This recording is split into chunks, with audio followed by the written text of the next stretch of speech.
बरयात्री को नहीं जाउथबा बस धक्का देला ट्रक को।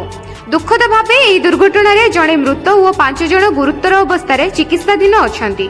घटनाटी घटी केन्दुझर जिलार झंपुआ उपखंडर बिलेईपदा निकटरे।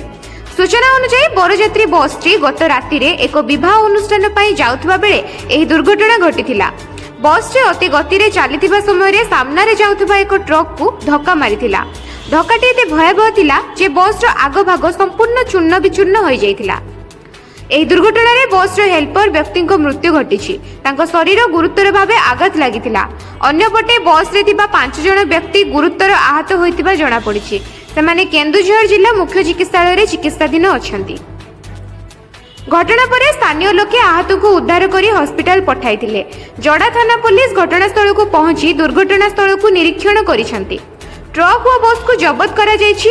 दुर्घटनार प्राथमिक कारण अति गति और अवहेला ड्राइविंग बोली संदेह करा जाउछि। पुलिस पक्षरु मामला रुजु होइछि और ड्राइवर को खोज जारी अछि। बस और ट्रक चालक माने ई दुर्घटना ठारू शिखिबा दरकार। आपणकर अवहेला चालना जणे अमूल्य प्राण को नहीं पारे। एही दुर्घटना आउ एक उदाहरण जे सावधान एवं नियमित ड्राइविंग केते दरकार। एही दुखद घटना पाई आमे मृतकों परिवार प्रति समवेदना जणाउछु। आहतों शीघ्र सुस्थता पाई आशा करुछु। ए पर्यंत पाई एतिकी। अधिक सूचना पाई आम सह जोड़ी रुहंतु द पब्लिक ओडिशा। जदि आपण मानकु आम वीडियो भल लगी थाए ताहले आम चैनल को लाइक शेयर और सब्सक्राइब करने को भूलिबेनि।